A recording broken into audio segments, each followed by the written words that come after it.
This is going to be an introduction to the x402-bch protocol. This is a play on the x402 protocol developed by Coinbase. So what I'm going to cover in this video is I'm going to quickly recap how x402 works. I'm going to introduce the x402-bch protocol and how it's slightly different and the subtle ways in which it's different. And then I'm going to give a demo for developers showing how to run the example implementation that I've created to demonstrate this. And this is all very similar to how the Coinbase X402 protocol is presented. So real quick to recap on X402, it was created by Coinbase. If you read through the specification, in fact, let me show you. Uh, if you're not familiar with this, x402.org is the main website to find out about that stuff. It's under the Coinbase GitHub group because they created this under a repository called x402. They have a specification directory, and right here, x402 specification is right there if you want to get the official specification. So their spec and their example implementation is highly optimized for the USDC stablecoin on the base blockchain, which is a layer two on Ethereum, which they also create and operate. Uh, and so I've modified or I've made slight tweaks to their existing protocol to make it work with Bitcoin Cash, which is a layer one blockchain. And it's UTXO based rather than address based like Ethereum chains. So these are some of the subtle differences between the blockchains. Um, the thing to keep in mind with X402, again, just quickly recapping on the core principles here, is there's three main actors. There's clients, servers, and facilitators. And I've seen several copies of this image going around. This is like a quick way to explain how X402 works. So you can see the client, the server, and the facilitator at the top. These are the three actors, and then there's the blockchain. The client sends a call to the server to get a resource, and the server responds with an HTTP 402 error code saying payment required. Um, the client then has attaches a proof of payment to the API call. It makes the API call again, now with the proof of payment attached. The server passes that payment information to the facilitator. The facilitator's job is to have all the blockchain specific logic in there so that the server can just be a web server and it doesn't need to know anything about the blockchain. And that's also powerful because this is what allows one server to accept payments on multiple blockchains. So the facilitator gets this verify call. It verifies the signature and says, okay, it's good to go. And then at some point, the server calls the settle endpoint, and then the facilitator takes all these. You can have multiple verify calls, and so you're kind of accumulating a debit, and then the settle actually settles the transaction on chain by interacting with the USDC contract on the base blockchain, and it actually settles the payment. So this is how X402 works. Uh, there's also, so we've introduced these three actors, client servers and facilitators. And then there's two main libraries if you're a JavaScript developer like me or a TypeScript developer. They have this X402 Express library and this X402 Axios library. So the Axios library is for clients, and Axios is a library for making uh, REST API calls.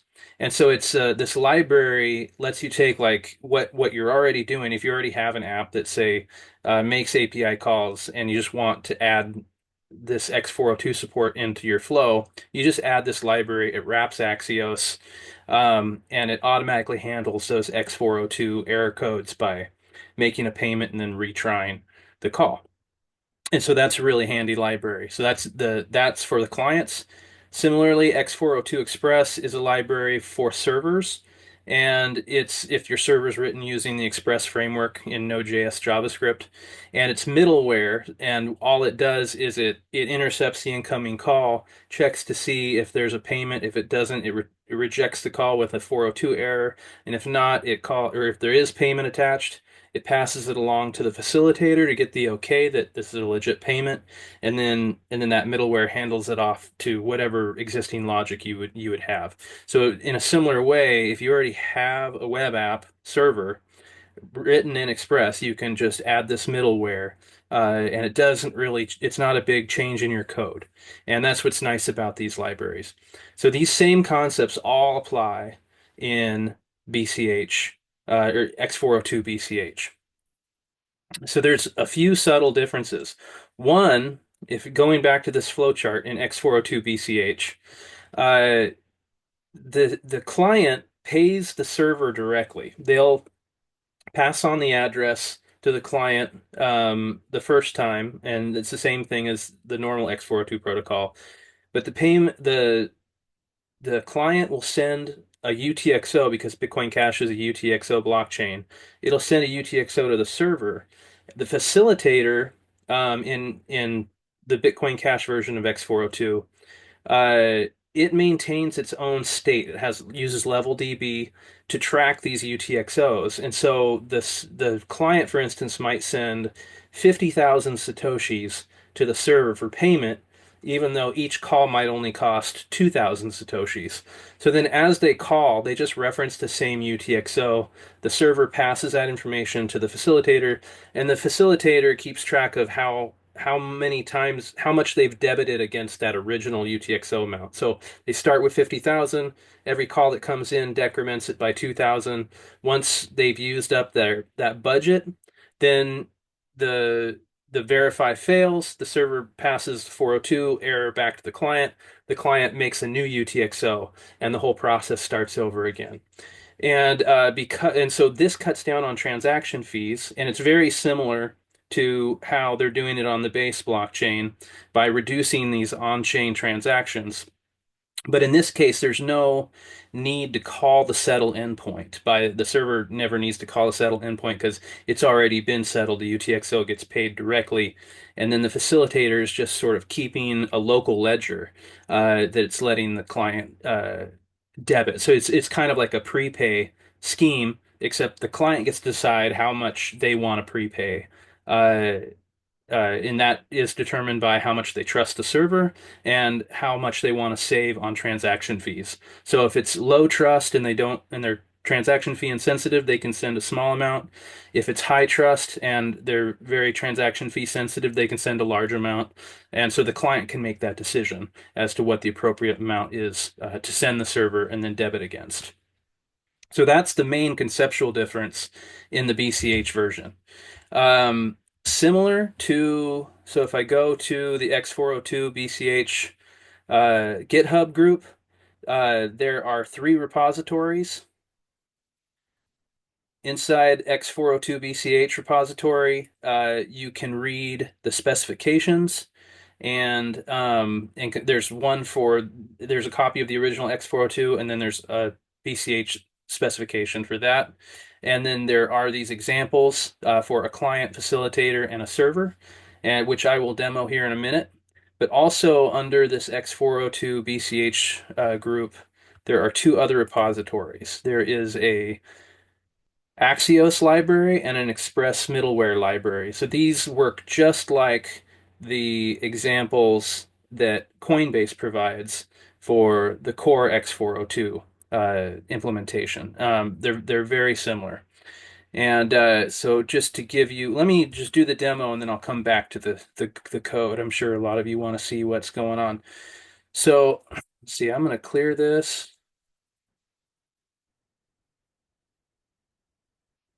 This is my facilitator. This is my server. So I'm going to go to I'm going to run the base Sepolia testnet version of the implementation. So this is all code from Coinbase. And then I'll run the BCH uh, example, and then that way we can compare them side by side.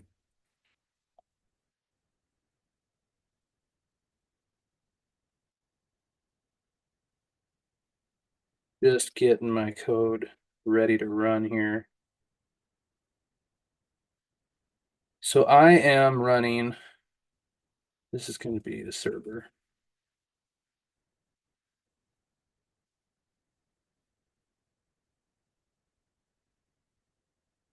It's going to be the facilitator.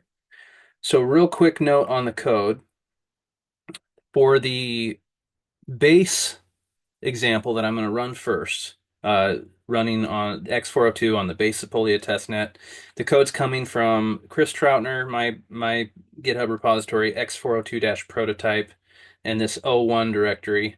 The client and the server are just straight up copied from the X402 repository. The facilitator is coming from, I want to give credit if I can. Uh, Okay, well, it's coming from another example. This fork right here, uh, made by DeWatt10, who had some great posts on X about that introduced me. But this is normally the facilitator is run by Coinbase if you're using Base. That way, it's just less infrastructure for people to run. He created a sovereign one so that you're not dependent on them as a third party. But this is still focused on the Base Sepolia network. So this is a fork of this that I forked and modified is what we're running for the facilitator. So little caveat there with the facilitator. Okay, so running the server. Again, this is on the base network. That's the facilitator. I'm going to run the server.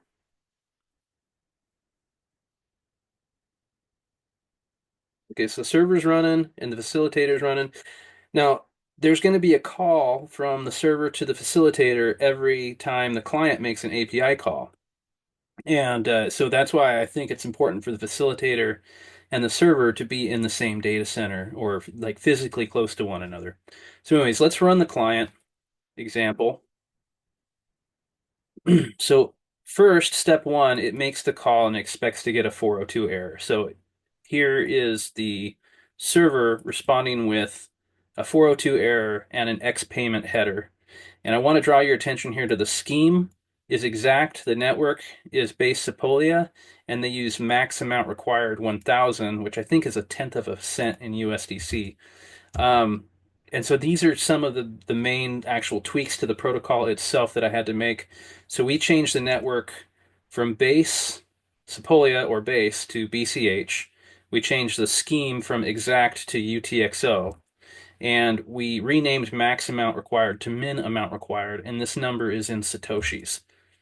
And so I'll show that here in the other demo. But just to stick with the base Sepolia example for a minute, there's no output from the server because this is just handled by the middleware, but you can see some of the information that the facilitator is working through to verify the payment. And these JSON objects, they match the data in the actual X402 specification. So if you want to actually go down to the nitty gritty, this is how you tie all that together. Okay, so I showed where the code's coming from. I've run it. Now let's run the BCH version, and we'll see how it's slightly different. So I'm running the code that is in this x402-bch repository. If you go here to the main repository and then go to examples, this is the code that I'm about to run.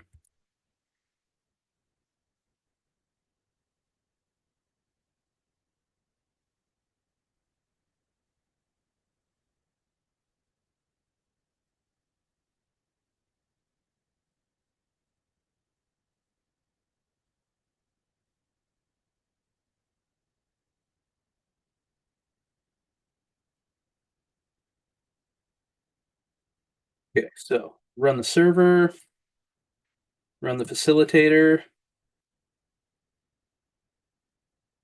and now I'll run the client. So it goes through the same. Oh, I didn't really finish going through it. The first time, step one is expecting a 402 error code. Step two, it makes the same call but with payment attached, and so it successfully accesses the endpoint. I kind of skipped over that. So the BCH version is doing the exact same thing. Step one, it makes the call without the payment header, so it's expecting a 402 error code. It gets it. We can see that the scheme is UTXO, the network is BCH, the min amount required is 1,000 satoshis, and so on the second try, it makes the call and it generates a UTXO by making a payment to the server's Bitcoin Cash address here, and it successfully gets it back. But if we take a look at what happened under the hood, the facilitator uh, gets the call. Let me see. Bear with me.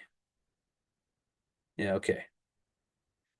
The facilitator, we're in the BCH version. It gets the verify endpoint, which came from the server. Here's the payment payload. Here are the payment requirements. So the facilitator is just to make sure that this is the information it has. Is the payment valid? That's the question we're trying to answer. It calls the blockchain and pulls up the transaction information for that UTXO, and it makes sure that the V out is going to the address for the output is going to the server, and that the amount of satoshis are equal or greater than. And in this case, they're greater, so it's valid and it passes that back. There's a third step in the BCH version where it calls the endpoint again, but instead of making a new payment, it's reusing the UTXO from the first payment. The first payment was 2,000 satoshis, and the cost per access is 1,000 satoshis. So it's able to use that same UTXO to call the server twice and pay for both calls. And then if I was to make a fourth call, the server would respond with a 402 error, and the client would have to make a payment again. And so that's pretty much the demo. I'm keeping it a high conceptual level. The code's here if you want to dig into it. Uh, Again, I want to point out these libraries for the Axios library and the Express library. They are available as NPM packages, and they include READMEs on how to use them. So if you already have an API server and you just want to add x402 payments, you can use that Express middleware, and your server's already written in Express. You can use that Express middleware to very easily plug in the support for that. Also, if you're a client and you want to call an x402 server, you can use that Axios middleware to easily plug in for that. Um, Coinbase makes these libraries available for other backend frameworks and other front-end uh, libraries, like the fetch call, which is starting to become more ubiquitous for both front end and back end. If people, I created the GitHub group so that it can be easier for people to collaborate. So I am looking to collaborate with others. I would love to see some pull requests, open some issues, and let's start a discussion. I'd love to see this expand to other libraries and programming languages and just fill the needs, but I can only do so much. So I'm trying to just get the ball rolling, and I'm hoping that the community will run with this.